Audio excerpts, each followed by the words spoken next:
Tenemos que saludar en esta ocasión, darle la bienvenida al Canal 8, a este canal tinerfeño y para toda Canarias, a don José, y al programa Directo al Objetivo, a don José Miguel Rodríguez Fraga, alcalde de la Villa de Adeje.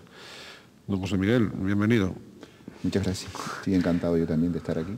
Bien, es usted charnero de nacimiento, 1947. Desde muy niño, a los pocos meses, su familia se traslada a Adeje. Y ya en Adeje y desde Adeje, de alguna manera va a desarrollar sus esenciales aportaciones públicas sobre las que vamos a hablar. Si le parece, vamos a hacer un recorrido, ciertamente condensado, pero sí vamos a este recorrido. Bien, primero yo empezaría por la faceta profesional de la enseñanza. Usted cursa bachillerato en el Colegio de los Salesianos de la Orotava. Bueno, en una época en que no existía ningún centro de enseñanza superior en el sur de la isla, me da la impresión, o hubo otros motivos de tipo familiar. No había, bueno, la época es la que era, ¿no? El sur era lejanía, obviamente, ¿no? Mucha lejanía. Sin autopista. Sin autopista, ¿no? Yo suelo poner el ejemplo de que lo que yo tardaba en llegar de mi casa al colegio es lo que se tardaba en llegar de Tenerife a Venezuela. ¿A Venezuela? A Venezuela. Pero ciertamente estaban las academias, los estudios libres, que eran muy complicados y introducían una serie de dificultades para los estudiantes de la época tremendas, ¿no?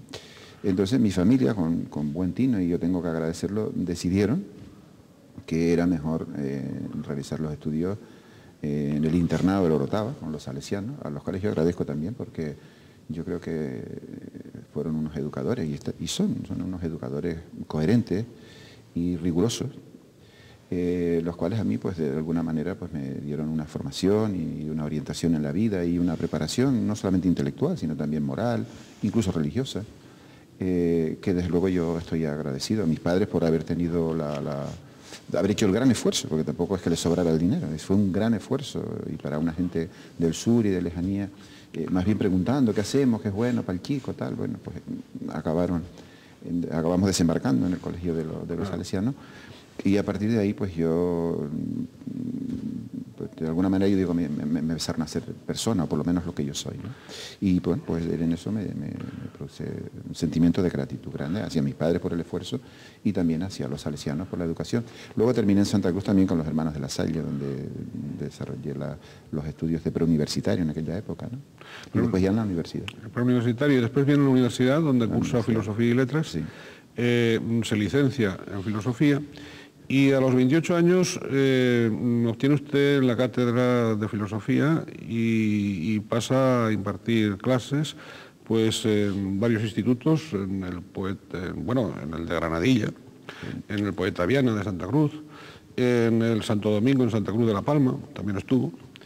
Y claro, en Guía Isora concretamente fue también director del instituto. Sí, el primer director. El primer director fue el que abrió el instituto. Sí, ¿no? sí, en una época muy difícil, ¿no? A mí me entregaron una llave y me dijeron vaya y abra el instituto, ¿no? Y cuando abrimos el instituto era un edificio desvencijado, antiguo, bueno, pues lo que había en la época, ¿no? Y a partir de ahí iniciamos la lucha para que se pudiese establecer un instituto en Guía Isora. El más cerca que teníamos era el de Granadilla. Y efectivamente costó mucho. Yo recuerdo en aquella época que cada año poníamos la primera piedra. Los alumnos y los profesores íbamos al solar, que ya estaba cedido por el ayuntamiento, y como nadie movía nada, poníamos la primera piedra. Yo creo que pusimos hasta 8. 8 años quiere decir que hubo 8 años de espera entre que se colocó la primera piedra hasta que empezaron las obras. Sí. Bien, ¿usted se considera un profesor exigente? ¿O? No, yo creo que no, ni siquiera por la naturaleza de la asignatura que yo impartía, que es una asignatura, bueno, pues la filosofía, ¿no? Es una asignatura crítica en principio, es una asignatura de profundidad, de profundización, y de la cual yo quise siempre hacer pues un instrumento de preparación y de formación personal de cara al alumno. Es decir, siempre la pregunta que hacían los alumnos, ¿y esto para qué sirve? Y a mí me gustaba siempre decirle, esto no sirve para nada, pero como las buenas cosas de la vida, casi ninguna sirve para nada. Decía, ¿para qué sirve la amistad? ¿Para qué sirve el amor? ¿Para qué sirve las cosas bonitas? Pues, utilidad no tienen ninguna, más allá de comer y de trabajar la utilidad, pero las cosas importantes del ser humano y lo que caracteriza al ser humano es precisamente esas cosas que a veces no sirven para nada. Claro, pero la filosofía sí ha sido, sigue siendo importante para usted, incluso en esa gestión pública suya, ¿no? Bueno, yo creo que ha sido un instrumento importante en mi vida, el hecho de haber tenido, bueno, aparte de las dificultades de desentrañar algunos autores y de preparar oposiciones y estudios que te empiezan a dar perspectiva, bueno, pues todo el estudio de la filosofía política, la filosofía social, la psicología, la antropología, incluso la metafísica, en fin, todo este conjunto de disciplinas, yo creo que te dan una ayuda interior también que te permite, bueno, pues tener pues, ciertas capacidades de análisis, ciertas herramientas para interpretar la realidad y ciertas exigencias éticas también y estéticas, ¿no?, personales. Y bueno, pues de todo ese resultado pues está esta cosa que está aquí, ¿no? A mediados de los años 70, usted participa en distintos grupos culturales, cofunda el grupo Tagoror en Adeje, se afilia al Partido Socialista Popular del profesor Tierno de Albán. ¿Cómo se le ocurrió a usted, decir, qué le pasó a usted para que un filósofo ahí opte por... Hubo influencias de la universidad, de algunos profesores universitarios, de algunos compañeros de aulas, o se unió a esa posible influencia sus propias tendencias?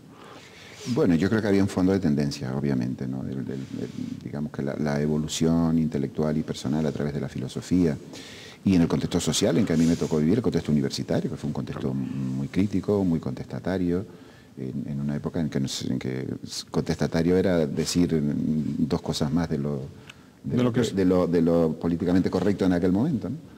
Eso me hizo derivar hacia posiciones comprometidas con una realidad, bueno, porque se estaba transformando, que tenía un determinado nivel de exigencias, que estaba como a punto de parir ya pues una realidad social nueva, más libre, y en la que mi generación y otras generaciones pues pusimos mucha ilusión. A lo mejor a la vuelta pues hemos visto que algunas cosas no eran tan románticas como pensábamos, pero yo creo que gracias también a ese motor utópico, bueno, pues hoy tenemos lo que tenemos, con sus defectos y con sus virtudes, pero desde luego en un mayor nivel de libertad, en un mayor nivel de convivencia y con un montón de posibilidades de construir pues lo que ha sido y lo que está haciendo y lo que yo creo que puede ser en el futuro, pues la convivencia y el progreso, porque no solamente es un tema de convivencia de realidades formales, sino también materiales, claro. Todo el conjunto de mejoras, del bienestar, de los servicios, del acceso a los bienes culturales y sociales y educativos y sanitarios, etcétera, etcétera. Yo creo que tiene mucho que ver con todo aquel proceso, ¿no? Bueno, vamos a ver, pero usted también procedía de los grupos de cristianos de base. Claro, claro. Y eso no obstaculizaba, no rozaba con la aproximación al Partido Socialista Popular. En aquella época había un movimiento de cristianos de base muy comprometidos y muy críticos y con un posicionamiento muy comprometido en este nivel. Aparte de que la Iglesia en esa época yo creo que jugó un papel a veces olvidado, ¿no? Recordamos, usted y yo, ¿no? Las multas a los sermones y toda aquella cosa. Bueno. Sí, la Iglesia de alguna manera empezó también a buscar sus propios caminos de libertad y a intentar también pues, acelerar ese proceso de advenimiento de un sistema más libre y más acorde con el contexto político en el que estaba España, ¿no? Y dentro de esa posición general de la Iglesia pues estaba también el hecho de los grupos comprometidos. No pocos militantes de la izquierda hoy provienen de esos grupos con un compromiso también por una mayor justicia social, no solamente en España, sino en el mundo. Sí. Y también por un compromiso de un mayor respeto a la persona y de un posicionamiento más acorde con principios fundamentales del Evangelio, ¿no? Claro. Y en ese sentido, pues yo desembarqué estaba muy implicado en esos grupos, recuerdo en La Palma, por aquí también. Y bueno, pues en esa trayectoria, como otros muchos de mi generación, pues que procedíamos también de educación religiosa y de ese compromiso, pues desembarcamos también en actividades políticas que ciertamente recomendaba también el magisterio de la Iglesia. Decía, claro. hay que comprometerse en la vida política y hay que no la Iglesia, sino los creyentes, ¿no?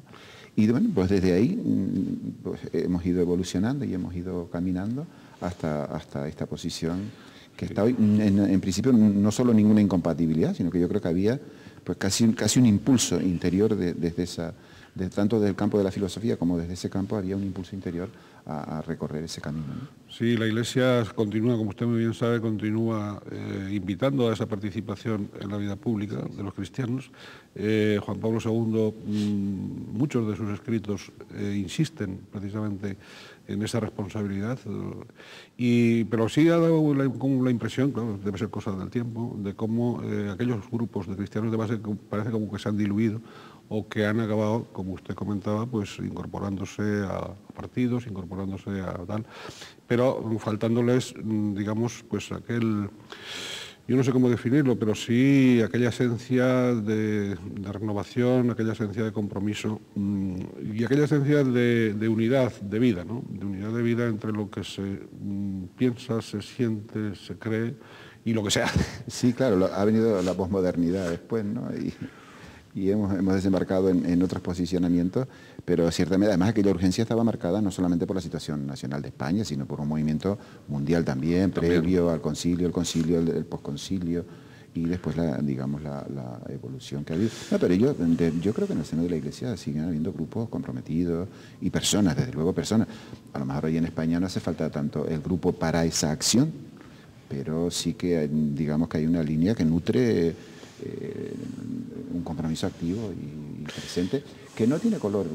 A mí muchas veces me molesta cómo un socialista puede, ¿por qué no? El evangelio se puede practicar desde el socialismo o desde otras opciones de libertad. Es un tema también que tiene que ver con la conciencia y con el posicionamiento. Si pones el acento en lo social estarás aquí, y pones el acento en otra cosa, pues como todo, ¿no? Pero lo importante es la libertad y lo importante es la persona, y yo creo que eso es una clave de nuestra cultura que proviene de nuestra base cristiana, ¿no? Sin duda. Bien, posteriormente ingresa usted en el Partido Socialista Canario PSOE en 1981, ejerce cargos en el partido, empieza a ejercer en ADEGE cargos, luego también insulares, y en 1983 es elegido concejal adegero, portavoz del grupo municipal socialista. ¿Y cómo fue, yo diría un poco, si recuerda cómo resumiría aquella labor concretamente hasta el 87, 1987, y sobre todo yo le preguntaría en una entidad en la que usted trabajó, que fue el Patronato Municipal de Cultura, ¿no? Sí, vamos a ver, en el año 80, yo desembarco en el partido y como tantos otros también, pues la realidad más inmediata es aquella que nos urge, nos llama, ¿no?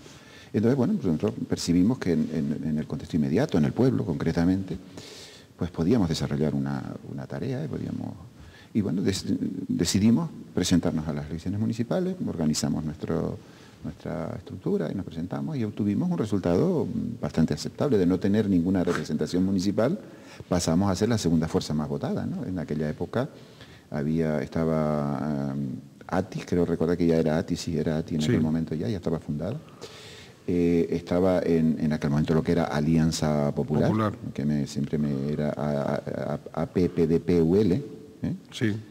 Y estaba también el CDS, y estábamos nosotros, éramos la segunda fuerza, en un ayuntamiento que quedó bastante atomizado, ¿no? Porque eran 4 concejales ATI y después 3 cada uno de los demás grupos. De los demás grupos. Bueno, ahí empezamos a trabajar, en algún momento, claro, sin ninguna mayoría, y sin ningún diálogo que se planteaba en aquel ayuntamiento, nosotros ofertamos nuestra disponibilidad a formalizar. Todavía no se sabía bien lo que era un pacto y cómo se funcionaba y esa cosa. Decidimos, bueno, que había que dar un paso al frente, ¿no? Aunque no nos gustara hacerlo, pero que la democracia es así, que había que hacerlo. Y bueno, llegamos a un acuerdo de gobierno con ATI en aquel momento y empezamos a trabajar. Creamos el Patronato de Cultura, que yo creo que fue el arranque de un proyecto cultural que sigue todavía profundizándose en ADEGE y que era desde nuestro punto de vista, desde el punto de vista de mi grupo, era una de las grandes carencias y de las grandes necesidades, desde luego de ADEGE y en gran medida del sur también, ¿no? En gran medida del sur, porque entendíamos que la cultura podía ser un elemento vertebrador, y podía ser un elemento que produjese un impulso hacia adelante y que mejorase las condiciones de vida de la gente y nos despertase un poco a todos. Y bueno, ahí desarrollamos un trabajo, no mucho tiempo porque el pacto aquel no, luego se frustró. Se frustró. Nuestros oponentes políticos entendieron, yo creo, en aquel momento, la valoración que hacíamos nosotros, que lo estábamos haciendo muy bien y que íbamos a, como luego ocurrió, que íbamos a ganar las elecciones y que no se podía permitir eso, ¿no? Desgraciadamente ese es un principio que todavía sigue operando, ¿no? Que sí, es curioso cómo... se rompió el pacto. Claro. Sí, es curioso cómo las combinaciones entre ATI o Coalición Canaria y el Partido Socialista rara vez cuajan, ¿no? Y si cuajan, perduran poco, ¿no? Sí, sí. ¿Por qué le pasan estas cosas? Yo no lo sé, yo creo que hay una gran afinidad entre lo que ha sido ATI, Coalición Canaria y el paso intermedio, las AIC, ¿no? Las agrupaciones independientes de Canarias. Yo creo que hay una gran afinidad más con los movimientos más conservadores, ¿no? Más de derecha, ¿no? Y han producido ahí, al menos en Tenerife, yo creo que al menos en Tenerife en gran medida, y yo creo que eso... Pero el Partido Socialista, perdón, el Partido Socialista tampoco es que sea una fuerza extremista o de izquierda. No, en absoluto, en absoluto. Pero bueno, han encontrado ahí yo creo que una manera... Más comodidad. Una manera de encajarse y han aprendido yo creo que a convivir y a trabajar y que de alguna manera yo creo que en Tenerife concretamente el Partido Popular ha sido abducido totalmente, yo creo, ¿no? Por lo que es Coalición Canaria y así están en la isla, ¿no? Y luego pues los acuerdos con el partido, la verdad que en Tenerife no, es verdad. Esa es una apreciación en la que yo no he profundizado mucho, pero es verdad que no hemos sido, no ha habido grandes... Ni en ayuntamientos, ni gobierno, ¿no? ¿Para qué decir? No. Y bien, estamos con la cultura. La cultura, ya desde ese momento hay una realidad material, visible en ADEGE, que es esa Casa de la Cultura, esa espléndida Casa de la Cultura, diría yo, que después pues, va a ser escenario de cursos de verano de la Universidad de La Laguna, es decir, va a potenciar, va a irradiar de alguna manera cultura no solo en ADEGE, sino efectivamente en el sur. ¿Y esa idea parte de entonces? Sí, era, vamos a ver, para nosotros era como una bandera, ¿no? Es decir, nosotros habíamos levantado la bandera de la cultura, nos parecía que tenía que ser elemento vertebrador y elemento que permitiese también un mejor reparto de la riqueza que se estaba generando por otro lado. Y eso eran los dos ejes, es decir, hay que propiciar el desarrollo de esta riqueza y hay que propiciar que esa riqueza llegue al mayor número posible de personas y de la mejor manera, ¿no? Claro, nosotros no podíamos hacerlo de otra manera que, por un lado, protegiendo el sector para conservar, mantener y mejorar los puestos de trabajo y toda la riqueza que se generaba, y al mismo tiempo redistribuirla después en un conjunto de servicios básicos, por supuesto, de lo que es pues, abastecimiento de agua, alcantarillado, como tantos otros municipios que tuvieron que hacer ese esfuerzo. Hay que decir que ADEGE en ese capítulo sí que había hecho algunos avances anteriores, incluso comparativamente estaba el mejor. Por ejemplo, cuando yo llegué a la alcaldía, incluso el alcalde anterior, el alcalde de Ati, cuando llegamos ya en ADEGE había alcantarillado. Fue uno de los primeros municipios donde hubo alcantarillado, ¿no? El abastecimiento de agua estaba prácticamente resuelto y sí que quedaba todo el tema de infraestructuras deportivas, había una carencia absoluta, de infraestructuras culturales había una carencia absoluta, no había una biblioteca, yo suelo poner un ejemplo, que es una además de las obligaciones que corresponde a los ayuntamientos por ley, es decir, hay una serie de obligaciones que la ley impone a los ayuntamientos, es decir, hay que tener un cementerio, hay que tener en determinado número de habitantes un matadero, y una biblioteca tienen que tener todos, ¿no? Pues no había una biblioteca, nosotros la abrimos desde prácticamente que llegamos, y luego el gran proyecto estrella de esa primera legislatura, el gran emblema, tenía que ser un centro cultural que él mismo fuese cultura en su creación, ¿no? En aquella época pensábamos nosotros, decíamos, tiene que ser arquitectónicamente singular, porque la arquitectura también es cultura, tiene que ser moderna, no puede ser una cosa que emule lo que es que en su momento fue un poco criticada también en ese sentido, ¿no? Nosotros decíamos, no tiene que competir, ni tiene que emular la arquitectura tradicional nuestra, que ya la tenemos bastante bien representada en edificios como el convento, la iglesia, la casa fuerte, que hay que rescatar y que hay que potenciar, sino que tiene que ser un edificio de hoy, que responda a las exigencias de hoy y que cumpla las funciones de un programa de necesidades y las ha cumplido y a fe que bien.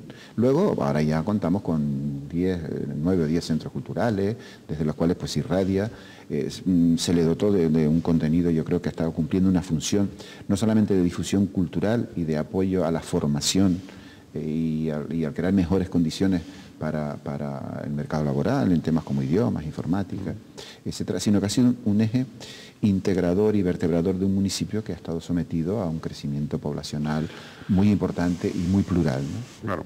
La Casa Fuerte, antes comentaba la Casa Fuerte como emblema, digamos, histórico de Adeje y del sur.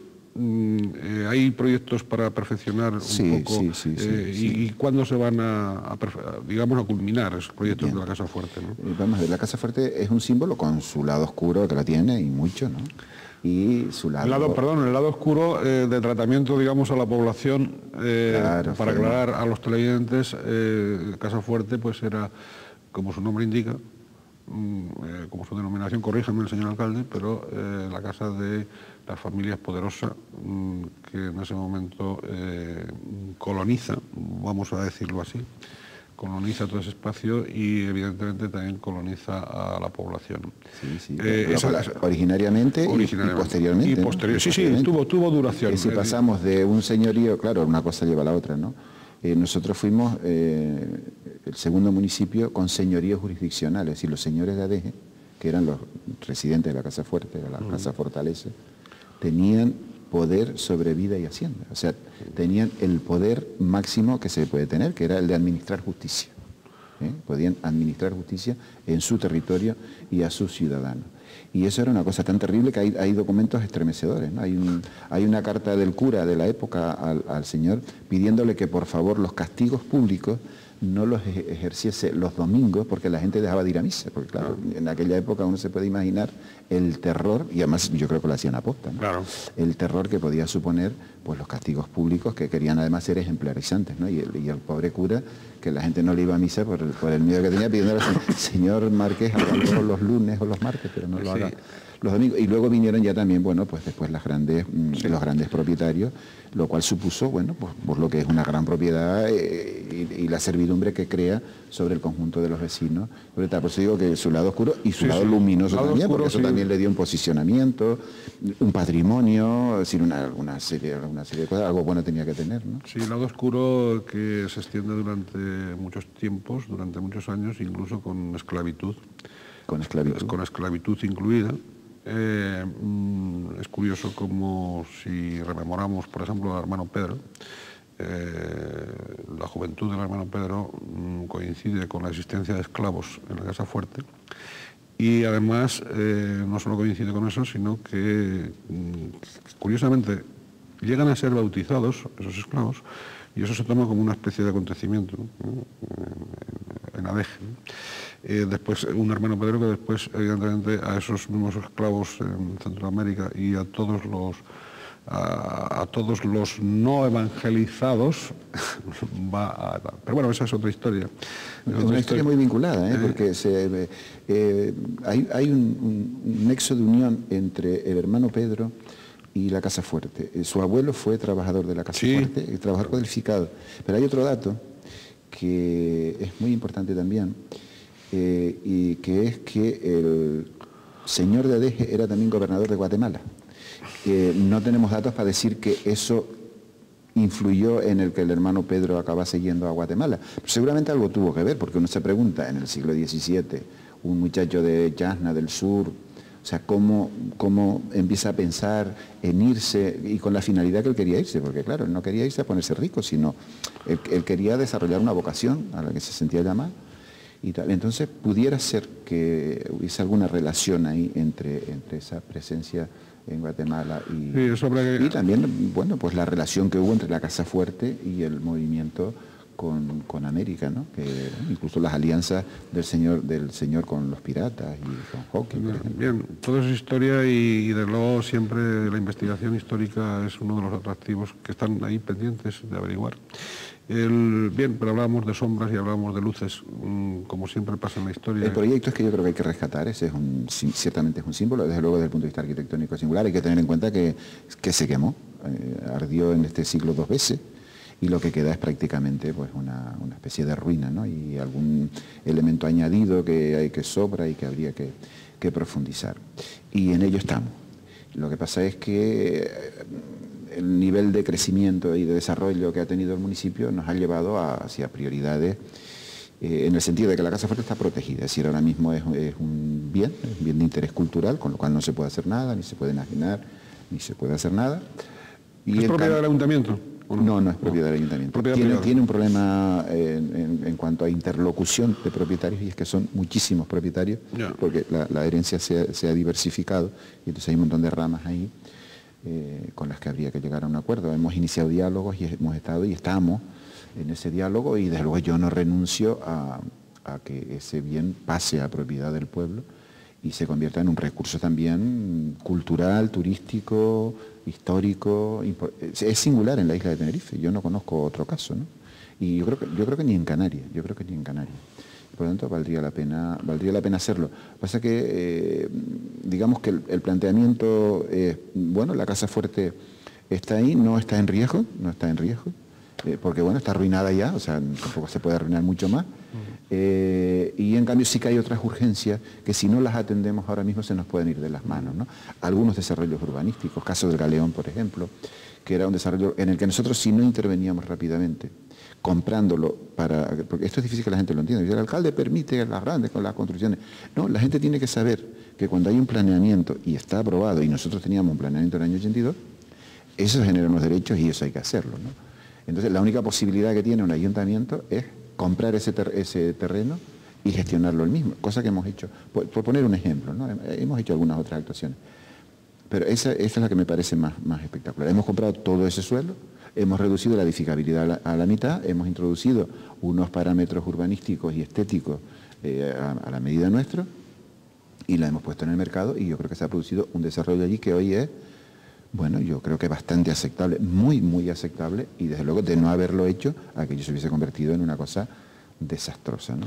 Entonces, como hemos tenido que ir resolviendo eso, recibiendo urbanizaciones que se iban, atendiendo una serie de conflictos jurídicos con los que nosotros entramos, porque también se olvida eso, ¿no? Ahora que está de moda lo de que hay que parar y qué tal, ya nosotros lo decíamos en el año 87, nosotros nos encontramos un municipio que estaba, nosotros quitamos 100.000 camas en aquella época del mercado, ¿no?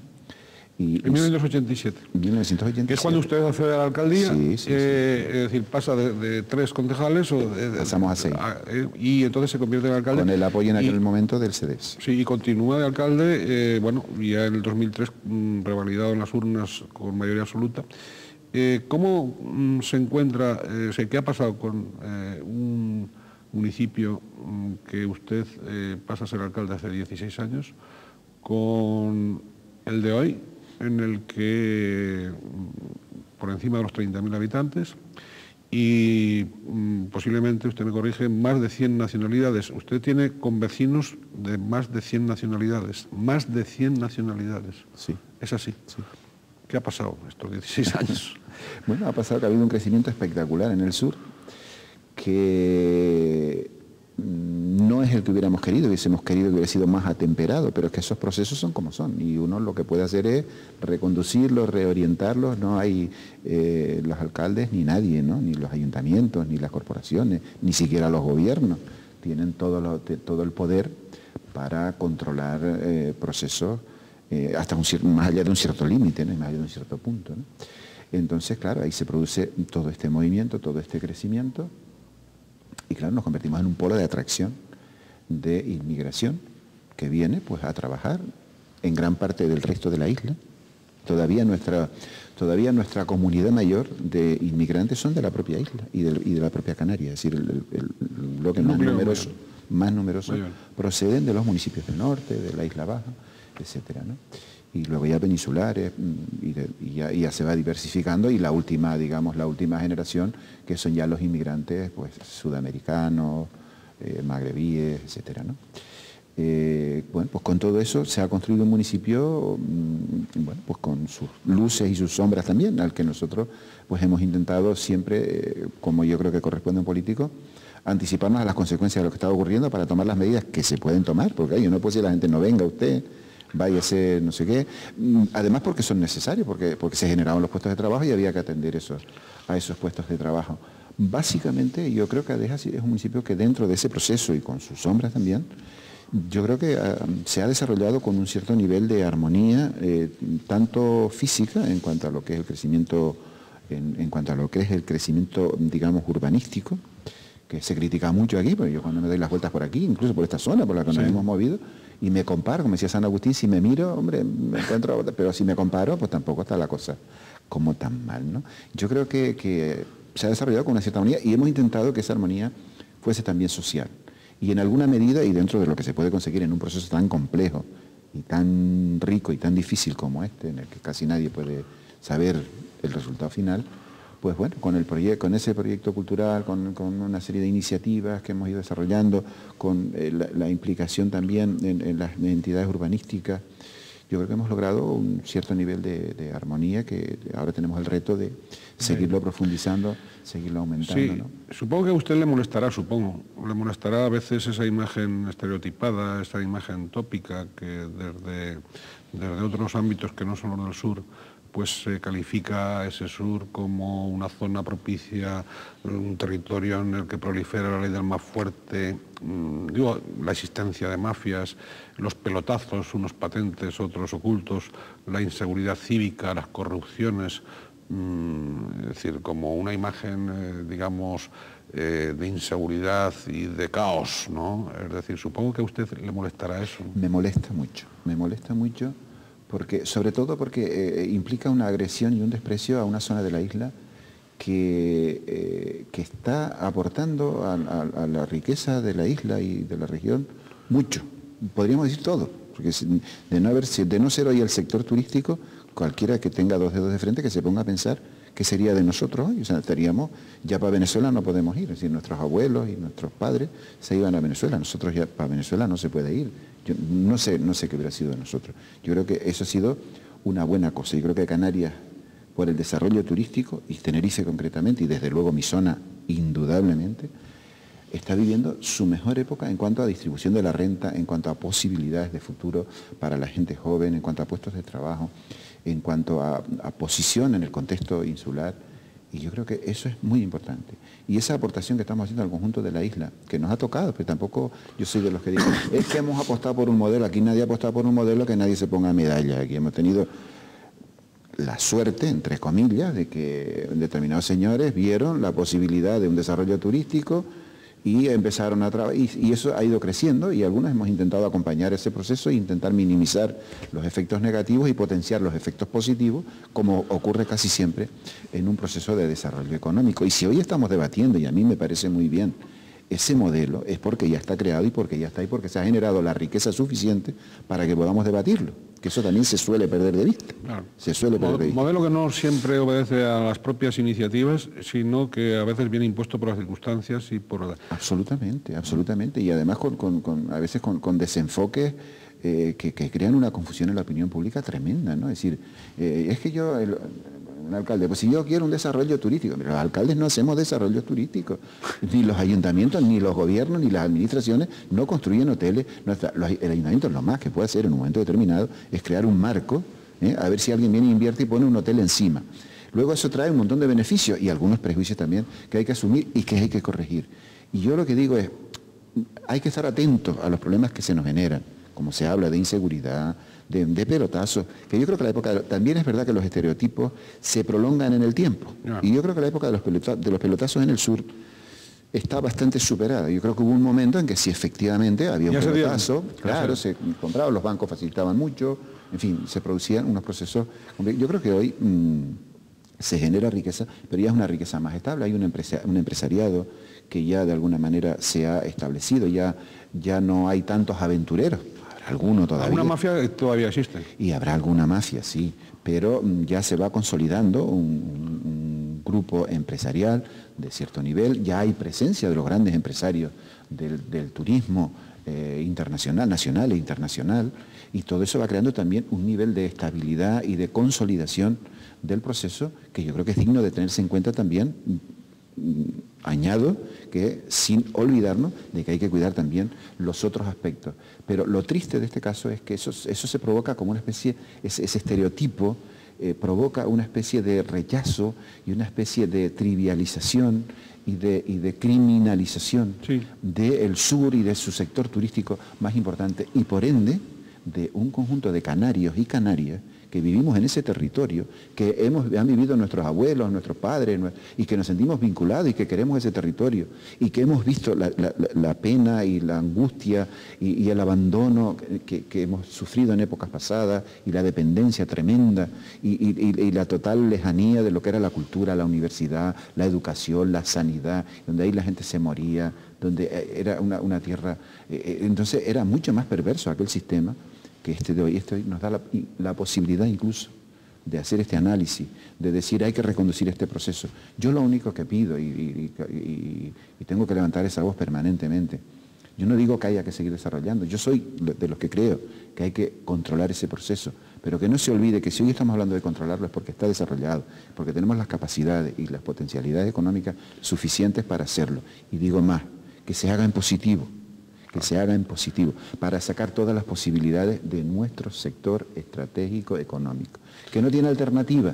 Y a mí me produce pena también decir, no, es que hay que hacer turismo rural porque es No, mire usted, hay que hacer turismo rural porque es complementario y porque hay que dar posibilidades a que los asentamientos poblacionales, a que las medianías no se despueblen, etcétera, etcétera. Pero se hace porque está aquel allí.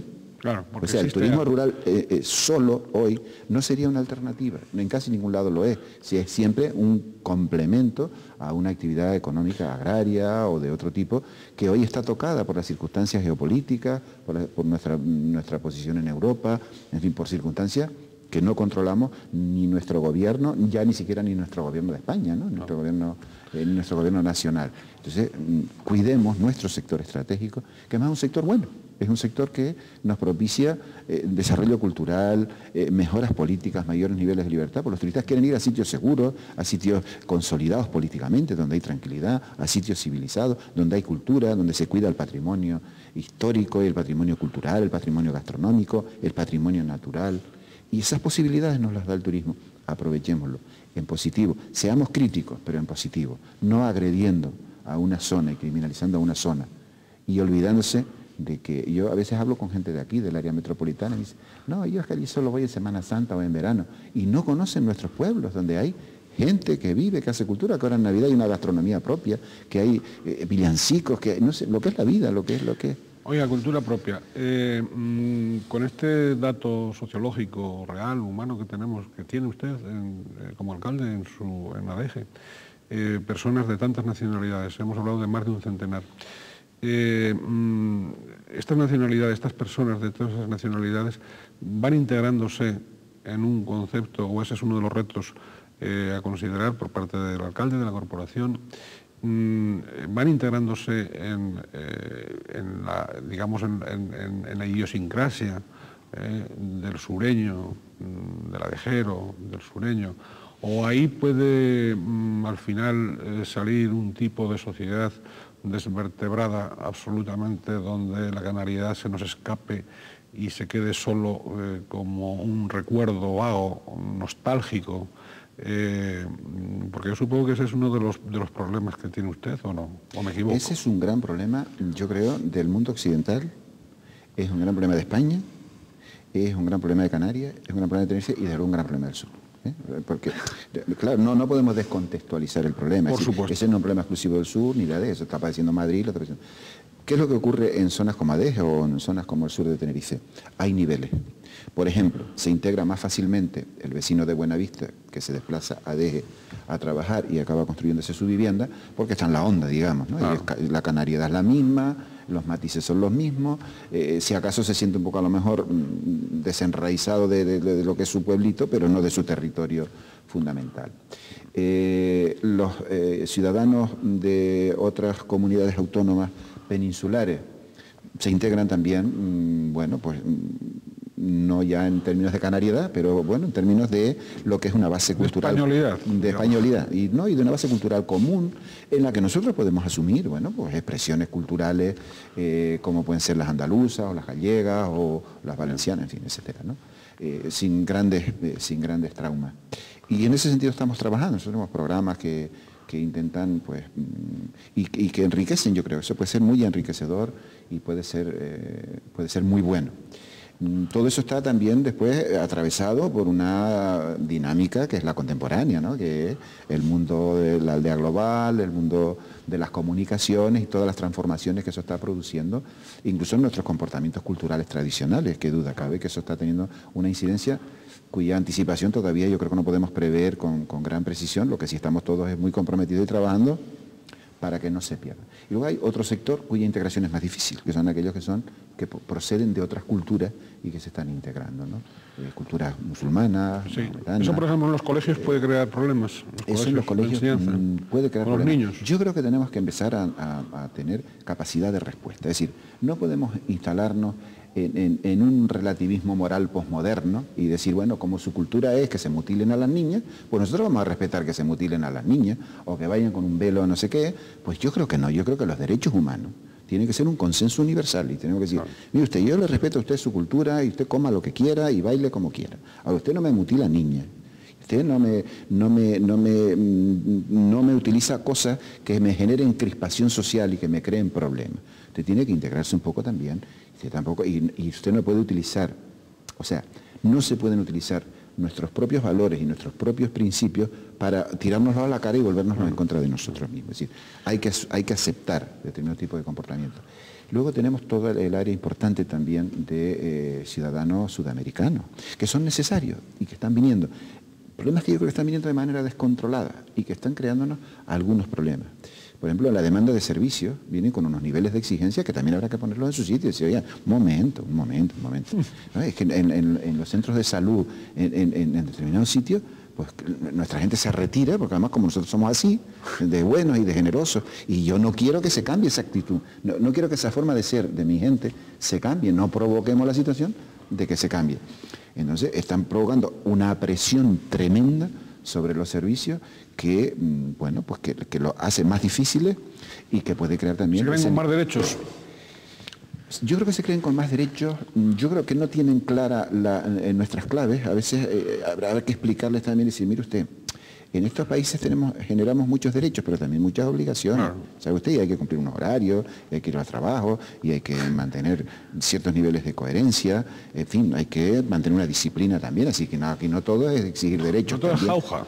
Claro, también, porque yo creo que a veces, yo no creo que haya maldad en ello, sino yo creo que es una distorsión o una forma errónea de ver la realidad en la que te deslumbra mucho más el aspecto de la consecución de derechos, de libertades, de acceso a servicios, sin ver la otra parte, es decir, oiga, que detrás de esto está el esfuerzo de todos y esto lo pagamos entre todos y estamos trabajando todos y hemos organizado un sistema en el que nos integramos todos, no puede ahora uno venir a disfuncionar el tema. Yo creo que ahí hay un gran reto y hay una gran responsabilidad en controlar todo esto y en crear también mecanismos que nos permitan ir resituando esto y que este proceso sea pacífico. Pues no es un problema de ADEGE, es un problema de toda la isla, de toda Canarias y yo creo que de toda España. Y yo creo que también en gran medida de Europa. Hay un gran debate ahora en Francia sobre el tema del burka, por ejemplo. Sí, ¿no? Unos expertos han dicho que no se ponga el burka.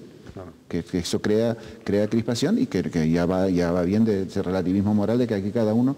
se despacha a su gusto. Se despacha a su gusto. Que nos puede hacer precisamente por superficialidad y tal, nos puede conducir a ese tipo de situaciones.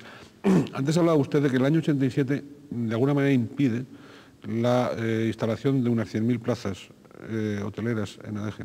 Sin embargo, la presión a cuenta de las famosas directrices, que no sabemos si se cumplirán o no se cumplirán, porque eso cualquiera sabe. Ahí sí que se dio la versión, o se dio la de esto, de que concretamente su ayuntamiento había metido ahí una especie de gol en los días anteriores y cosas de esas, ¿no? ¿Usted nos quiere aclarar lo de los goles y las plazas hoteleras? No hay goles. Yo lo que creo es que... ¿Hubo gol o no hubo gol? No hubo gol. ¿Cómo va a haber gol? Don Ricardo, usted sabe, porque sabe de administración, y por más un profesor universitario, que no se improvisa un expediente, y eso estaríamos en un supuesto de prevaricación, si yo de la noche a la mañana en un territorio... Si era para meterlos a todos en la cárcel. Claro, que no está previsto, que tal, no hay la licencia, para la cárcel todo el mundo, ¿no? Claro. Entonces, lo que tiene que entender la gente, primero, no se puede llegar de la noche a la mañana a iluminarse un señor y decir, aquí se para todo, y además todo por igual.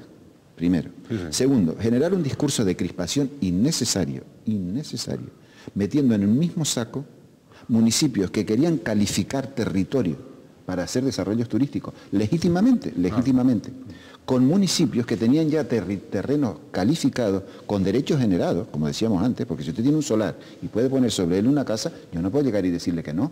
Es más, yo como ciudadano defenderé siempre que el alcalde nunca pueda hacer eso, porque estaríamos lesionando el propio sistema y creando un sistema de arbitrariedad en el que nadie sabríamos dónde está. Claro.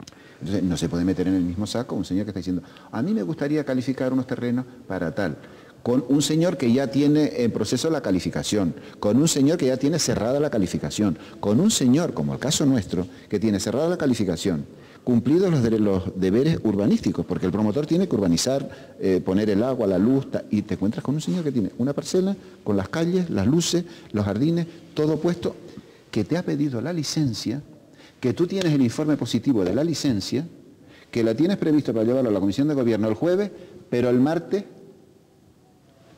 aparece la ley de moratoria y tú dices, quieto parado, deja los expedientes ahí. Y se quedan los expedientes ahí. El día que se dice el tribunal ha suspendido las directrices, trae los expedientes y se aprueban. O sea que no hubo... ¿no? Con lo cual, pues lo que conseguimos o lo que hacemos es decir, usted, yo no puedo correr el riesgo de tener que indemnizar perjuicios millonarios. Y como además tengo la experiencia, porque ADEGE tiene una gran experiencia, y fíjese usted que yo esto siempre lo he dicho, yo desconozco la situación en otras islas, pero en Tenerife el tema de la reconducción, o si se quiere el parón o la moratoria, se reducía a dialogar con 2 o 3 ayuntamientos, no había más, porque los que pedían suelo nuevo que calificar, dialóguese con ellos, y si el gobierno no quiere dar, que no lo dé, que lo justifique y que no lo dé. Con los que teníamos suelo calificado, empecemos a dialogar y empecemos a analizar, mira, este ya está prescrito, podemos pelearlo, este está dudoso, pero vamos a llamar al promotor y pactamos con él. Este otro, hombre, vamos a decirle que tiene derecho, pero que en vez de en 1 año lo haga en 5. Vamos a ir forzando acuerdos, porque a mí lo que sí que me ha enseñado la experiencia es que en las situaciones urbanísticas, salvo cuando es calificar, el ayuntamiento tiene la facultad de hacerlo o no hacerlo, pero una vez que está calificado y que el proceso está en marcha, hay que dialogar, no hay otro camino. Mire, una de las cosas que más espectacularmente se ve en ADEGE como algo negativo es la zona de Torbiscas Altas, eso que está llegando hasta la montaña, hasta allá arriba, tal. Al que más ofende y más me molesta es a mí. Ahora, la gente, los adejeros y los tinerfeños tienen que saber que nosotros peleamos eso hasta el último minuto. Eso lo llevamos aquí a los tribunales y lo perdimos. Y lo llevamos al Supremo y lo perdimos, porque estaba calificado desde el año 82. Y yo no voy a culpar a los que lo calificaron en el año 82, porque a nadie pensó en aquella época que eso se podía desarrollar, sino hicieron grandes manchones de suelo urbano y generaron unos derechos. Luego lo compraron, vinieron unos promotores. En el 87 nosotros dijimos no, al juzgado, perdido. Pues vamos al Supremo, y fuimos al Supremo. Y con la que está lloviendo allí, como está quedando aquello, ya nosotros habíamos pactado en convenios domésticos rebajarlo, bajarlo más para abajo de donde está y tal. O sea, quiero decir que la historia se escribe así y uno puede hacer lo que puede hacer. Este es un Estado de Derecho. Pero nosotros decíamos en la moratoria que se haga con garantías, que se haga con seguridad, que no se pierda la competitividad. El turismo es un tema competitivo y todo el mundo quiere ir al mercado turístico y competir. Y la calidad tiene mucho que ver con la competencia. Que se garanticen los niveles de bienestar, que el frenazo no suponga, porque quien lo va a pagar, si hay un frenazo mal planteado y no previsto, y yo critiqué mucho también que no hubiese un estudio de impacto económico, quien lo va a pagar son los trabajadores. Yo no he oído a los sindicatos hablar, pero quien lo va a pagar son los trabajadores. Los grandes empresarios, pues ya se les da la solución, que se vayan para África o para... Claro, pero si eso no hace falta decírselo, si ya eso lo saben hacer, o para el Caribe. ¿Y los trabajadores de aquí qué hacemos? ¿Nos vamos también? Claro. Muy brevemente, no podemos dejar de preguntarle, o no puedo dejar de preguntarle por las torres de Vilaflor, una serie de cuestiones, entre ellas Torres de Vilaflor, así brevemente. Bueno, ¿Tiene solución o no tiene solución? Torres de Vilaflor, no. Yo creo que Torres de Vilaflor es desenfocado. ¿Por qué no llegaron a un acuerdo ni siquiera con los ayuntamientos socialistas? Yo creo que hubo un despropósito ahí, una falta de comunicación y una falta de entendimiento mezclado con esa especie de crispación hacia el sur. Se desenfocó totalmente el problema. Pero bueno, las torres a nadie nos gustaban, no nos gustan a nadie. Pero el tema no es las Torres de Vilaflor, el tema es la necesidad de suministro eléctrico que tiene la isla. En una reunión reciente yo ya he oído que va a haber que poner también por la zona del norte, porque hay que cerrar el sistema. Los sistemas hoy son integrados. Sí. Si no es, ponemos cada uno un motorcito o 2 turbinas porque no respondemos. Entonces, en el mundo moderno necesitamos la energía eléctrica y la necesitamos incluso como un elemento ambiental. Fíjese, en ADEGE, lo que es el sistema integral del agua, ADEGE Arona, lo que es el sistema integral consume electricidad como una ciudad de 40.000 habitantes. Pero con eso estamos logrando sacar agua, no seguir sacando el agua del subsuelo y seguir agotando nuestras reservas. La estamos desalando, la estamos distribuyendo, la estamos reciclando, la estamos devolviendo a la agricultura. Ese es un proyecto ambiental y consume energía eléctrica. Nosotros, si tenemos que dar calidad a los turistas, pues hombre, habrá que ponerles aire acondicionado, habrá que, incluso ordenadores, hoy se habla para los congresos, en fin, hay toda una serie de respuestas. Y después, nuestra población tiene que tener, hoy no se puede pensar una vivienda sin fluido eléctrico y no hay sistema alternativo de momento. Yo creo que lo habrá en su tiempo, de momento no lo hay. Por lo tanto, partiendo de esa base, de que hay una necesidad real que es de la isla y que es del mundo de hoy, ¿de qué se trata? De buscar la solución que tenga menos coste ambiental, la mejor de todas. Y ahí es donde yo creo que quebró el sistema, ahí es donde yo creo que quebró la comunicación. El gobierno no adoptó una posición clara, y dio la sensación de que no tenía seguridad ni firmeza, o lo que es peor aún, estaba medio trampeando o medio engañando. Por lo menos, yo sé que no es así, pero por lo menos produjo esa sensación y se creó un desbarajuste social de tal magnitud que dio lugar a lo que fue el proceso de Vilaflor. Hoy, bueno, la sociedad de Tenerife ha salido a la calle y ha dicho no por los parajes naturales de Vilaflor, no por los montes. Muy bien, de acuerdo, pero el problema sigue estando y hay que resolverlo. Y algunos hemos dicho, hombre, no por los parajes naturales, pero tampoco por las ciudades, porque estaría bueno, defendemos los pinos, pero yo defiendo más a las personas. Entonces, en ese debate estamos ahora y hay que resolver el problema, y hay que resolver el problema de la isla, con el mínimo costo. Yo voy a decir una cosa que a lo mejor no es muy agradable, ¿no? Pero yo, el análisis que hago es decir, bueno, la solución para mí de menos coste ambiental es aquella que es más reversible. Entonces, yo lo del soterramiento, de hacer unas heridas en el territorio, crear servidumbres para los próximos 500 años, a mí me parece que hay que meditarlo. Como mínimo hay que meditarlo y hay que tener argumentos técnicos importantes, ¿no? Las torres se quitan. ¿Quién nos dice que dentro de 15, 20 años podemos ir creando los canales, podemos seguir peleando por mejorar el medio ambiente, pero no nos carguemos las posibilidades de seguir peleando por el medio ambiente, que es que nuestra economía funcione? Si la economía no funciona, ni medio ambiente, ni nada. Entonces, yo creo que hay que hacer un llamamiento a la sensatez. Yo creo que nuestra gente es sensata. Y ahí no falló la gente, ¿no? Ahí no falló la gente, ahí falló la comunicación, ahí falló el diálogo, ahí falló la evaluación adecuada, la transparencia, ahí falló una serie de cosas. ¿Y la responsabilidad gubernamental? Y la responsabilidad del gobierno. La responsabilidad del gobierno, yo siempre he dicho que el gobierno gobierne, que nos diga claramente cuál es la situación y cuáles son las alternativas y por dónde vamos a caminar. Este es un tema que es tosudo, por la realidad es tosuda. No basta con salir a la calle y decir no, sino que la necesidad sigue estando, ¿no? Y es de la isla. Me ha gustado oír porque desde el norte o desde el área metropolitana se ha visto eso como un problema del sur, de ese sur del que hablábamos antes, el sur tópico, del sur tal. Es un problema de la isla y el sistema tiene que ser integrado. Y no hay otra solución. Bueno, hay otras soluciones. Llenar el territorio de turbinas es una solución. Crear una estación de ciclo combinado no parece ser que sea una solución, porque claro, habría que crearla, pero nuestro problema ahora no es de producción, sino de distribución. Luego hay que distribuirla. Y habría que llevar las líneas de donde se ponga otra vez a Granadilla. O sea, estamos en un proceso en el que yo creo que volver a la sensatez y volver a un diálogo y volver a buscar una solución que sea la menos gravosa, desde mi punto de vista, modesto punto de vista, la más reversible, es decir, aquella que produzca en el territorio señales más duraderas o menos duraderas, o sea, que se pueda en un momento determinado volver a, como pasa con la obra de arte, ¿no? La restauración debe ser la más reversible, que se pueda, por si viene un avance tecnológico que nos permita... Un avance mejor.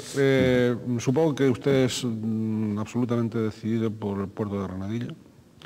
Yo creo que fervientemente. Yo creo, hombre, tanto como fervientemente, pues no lo sé. Hombre, uno tiene también su corazoncito medioambiental, que ¿no? ya negocios bajo cuerda y esas cosas, ¿no?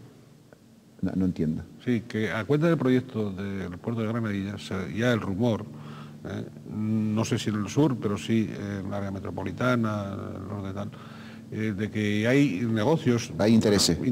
Negocios sin personales. Sin duda, don Ricardo, sin duda, pero como en todo, eso es un tema que obvio, ¿no? O sea, lo que hay que valorar, ese es otro tema, que habrá que analizar en otro contexto, ¿no? Pero sí es interesante para la isla, para el bien general, para el desarrollo equilibrado y armónico, con algún coste, sin duda. Yo creo que esa es la gran cuestión. La otra cuestión es colateral y habrá que analizarla, pero la cuestión es importante es esa. Yo lo que creo que nosotros no podemos seguir quedándonos al margen de lo que es el desarrollo y de lo que es la modernidad. Por ejemplo, ese es un puerto que tiene seguramente pues algún impacto ambiental, claro que lo tiene. Pero, hombre, el gas tiene también un beneficio ambiental. Nosotros no podemos quedarnos descolgados de lo que es el gas como un combustible mucho más limpio y mucho mejor, que tiene una incidencia ambiental muy positiva y muy buena. Y nosotros necesitamos también, Tenerife necesita ese puerto. Y ese no es un puerto en contra del puerto de Santa Cruz, que ese es otro discurso que me parece perverso. Nadie quiere desarticular, y además, qué tontería más grande, como si se lo fueran a llevar para Sevilla, ¿no? Si está a 10 minutos, y hombre, y Santa Cruz que haga el puerto que quiera y que genere pues las actividades que quiera para mejorar las condiciones económicas y para asentar la población. Yo creo que el peor daño ecológico que se le puede hacer a esta isla es propiciar un trasvase poblacional del norte al sur y del área metropolitana hacia el sur. Yo creo que hay que tomar las medidas ambientales también, alguien me va a gritar, pero ambientales también, para que la población se quede en los sitios donde está y donde quiere quedarse. El que quiera irse, que se vaya. Eso no lo podemos evitar porque hemos luchado porque la gente tenga ese derecho a moverse donde le dé la gana. Estaría bueno, faltaría más, ¿no? Lo que podemos hacer medidas que propicien el movimiento o medidas que lo disuadan. Y yo creo que una medida disuasoria es mejorar el sistema de comunicaciones. Entonces, pues habrá que tener el coste de hacer una carretera, pero eso nos va a permitir que los colegios en la Isla Baja, en el norte, se sigan manteniendo, que la población se siga manteniendo ahí, que haya una mayor movilidad, que pueda haber trasvases de turistas que puedan generar economía en esa zona y que los trabajadores puedan venir con fluidez y con facilidad y no acaben comprándose la casa y estableciéndose en el sur obligatoriamente porque no les queda más remedio. Bien, no es, ya que estamos finalizando, no es halago ninguno a don José Miguel Rodríguez Fraga, pero en un momento, él es uno de los líderes del sur, de los líderes políticos del sur, no solo del sur. Y ahí es donde quería yo plantearle, ¿no? En un momento determinado fue consejero del Cabildo de Tenerife. Desde luego está comprometido con el sur, es decir, su compromiso con el sur le viene de nacimiento, ¿no? Y por lo tanto, y eso no es malo, eso es muy bueno. Pero dicho eso, este es un filósofo que probablemente podría haber dado, no sé, pero es posible que hubiera dado más juego en la política insular, en la política regional, con su partido al que hoy se le ve pues un tanto desvaído, al Partido Socialista se le ve desvaído. ¿Por qué, don José Miguel, no siguió usted en ese ámbito de administración insular, de administración regional, de llevar esa política o sus ansias, sus convicciones, su preparación a esos campos? Y digamos, yo no he dicho que esté mal lo que ha hecho, no estoy juzgando, estoy diciendo que se ha circunscrito al sur, da la impresión. ¿Por qué? Porque su partido necesita, incluso de filósofos. Sí. Yo también lo creo. ¿También lo crees? Sí, yo también lo creo. Bien. Sí, pero bueno, vamos a ver. Yo creo que el tema del sur ha sido un proceso tan apasionante, tan... ¿La ha absorbido? Tan absorbente, tan apasionante, tan... ¿Y la ha enriquecido? Muchísimo. ¿También económicamente? Económicamente menos. Económicamente no, he vivo bien. No, faltaría más. Por familia. Faltaría más que después de trabajar estudiar la indigencia, ¿no? Mis padres trabajaron muchísimo, hicieron un pequeño patrimonio del cual pues yo soy partícipe y además me dieron la preparación suficiente para que yo me pudiese valer en la vida. Mi mujer mejor capital que le dieron, ¿no? Sin duda. Y mi mujer que también trabaja, bueno, vivimos, no nos quejamos, vivimos bien. No, pero bueno, ese aspecto... Dignamente. Desde luego los sueldos en política no son para enriquecer, ni para animar tampoco a la gente muy importante a dedicarse, ¿no? Porque encima pagan poco, te lo restregan permanentemente, te lo cuestionan constantemente. Cuando las empresas lo que están es buscando gente valiosa que gestione bien, no digo que yo lo sea, pues si no lo sé que me quiten, ¿no? Sí, pero vamos al tema del sur. El sur ha sido un proceso, yo entré, bueno, pues como se entra en estas cosas, ¿no? Pues animadillo, con un grupo joven y bien, con mucha ilusión, y aquello empezó a cundir, ¿no? Y empezamos a desarrollar un proyecto que yo creo que, la pena es que yo creo que ha sido casi piloto, casi un laboratorio, ¿no? Y yo me pongo a leer papeles de aquella época y a mirar cómo efectivamente hemos tenido el privilegio de... porque los proyectos sociales y los proyectos políticos necesitan tiempo. No se puede estar cambiando. Yo eso de las renovaciones y los cambios y tal, cuando no sirve y no funciona. Pero cuando hay una línea hay que ser persistente y hay que ser constante. Y ese es un riesgo de los políticos también, que en la medida en que tenemos que estar en los medios de comunicación y que tenemos que llamar la atención de nuestros electores, a veces los proyectos, si este ya pasó, ya salió en el periódico, vámonos a otro. A veces hay que persistir en un proyecto, aunque esté agotado ya desde el punto de vista virtual, para que produzca su fruto social. Entonces, el acompañar esos proyectos a lo largo del tiempo ha sido, yo creo, una experiencia fantástica. Y después yo he sido un privilegiado y un mimado, a lo mejor por eso no he dado el salto. Yo me he sentido muy querido por mi gente, claro, muy respetado y eso yo no tengo palabras para... Es decir, ese es el gran pago. Yo probablemente si no hubiera estado en la política hoy estaría económicamente en condiciones igual o a lo mejor hasta mejor, porque a lo mejor, vaya usted a saber, me hubiera dedicado a alguna empresa, no lo sé. Pero bueno, no me quejo de eso. Lo que sí, ese capital, ese pago que yo he recibido, eso en afecto, en cariño, en confianza. Eso ha sido, yo creo que, un acicate permanente, ¿no? Y después el ir testando permanentemente las grandes líneas de trabajo, ¿no? Que el turismo funcione, que sea de calidad para poder redistribuir, tal.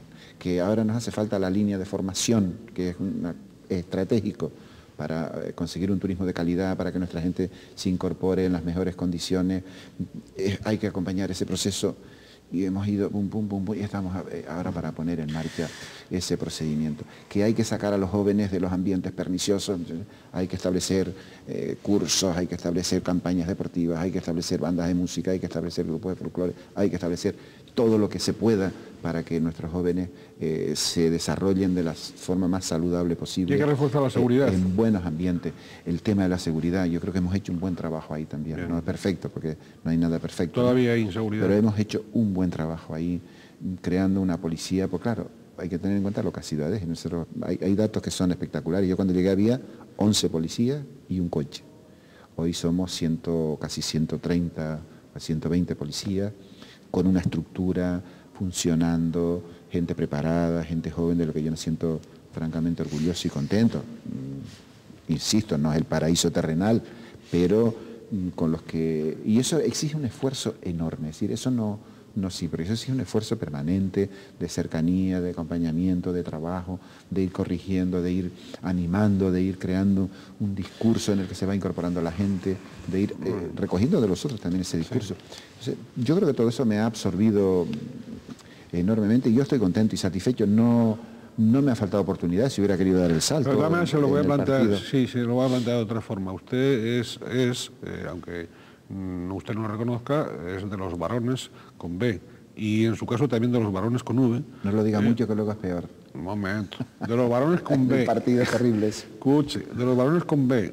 y en su caso de los varones con V, de los dos, bien, del socialismo tinerfeño y el socialismo canario. Y simplemente yo, y es la última pregunta, le diría, ¿qué le falta en este momento al socialismo, al Partido Socialista Canario? Dígalo y ya cerramos la entrevista.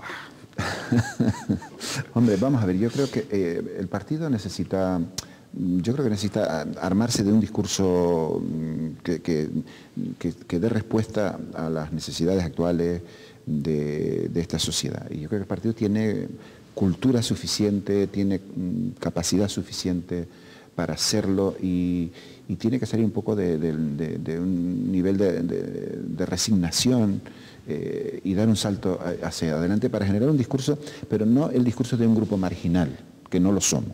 Nosotros somos un partido de izquierda, pero de izquierda en el que cabemos izquierdas moderadas y izquierdas un poco más radicales, pero con vocación de gestionar y con vocación de gobernar, no vocación testimonial, ni vocación de ser, bueno, pues lo que es una organización de grupos ecologistas, porque bueno, ya para eso están los grupos ecologistas, no hace falta crear una organización para eso y que son muy respetables y cumplen su papel que yo por supuesto estimo y estimulo, ¿no? Pero el partido como tal es una organización que se estructura para establecer proyectos de organización social y política, para promover iniciativas que mejoren las condiciones, para generar alternativas al poder actual. Y yo con tristeza observo que hay un cierto desgaste, como es lógico y natural, de los grupos de Coalición Canaria y del PP que han gobernado durante tantísimo tiempo, excesivo tiempo ya. Y noto incluso en la gente como la exigencia y la demanda, bueno, pues de algo novedoso, de nuevas perspectivas, de nuevas ilusiones, pero que vengan también con el marchamo y la garantía de la coherencia, de la seriedad, del rigor, no de la locura y no de los posicionamientos erráticos que dan sensación de inseguridad, porque nuestros ciudadanos obviamente esperan de una organización política seguridad, que sepa dónde quieren llevarlos, que sepa comunicar eso, que sepa transmitirlo y que tenga las personas adecuadas para hacerlo. Yo creo que en esta reflexión tiene que insertarse el partido para dar respuesta, porque yo creo que la sociedad, concretamente la tinerfeña, que es la que yo más conozco, yo creo que tiene un punto progresista y un punto de simpatía con nuestra manera de pensar, con nuestra cultura, con nuestro talante, y yo creo que no deberíamos de dilapidar ese activo, y que yo creo que lo hemos gastado un poquito, yo creo. Y yo creo que había que retomar y rearmarse en ese sentido, y desde luego hay que hacer un discurso en el que quepa el norte, el sur, el área metropolitana. No podemos ir a la saga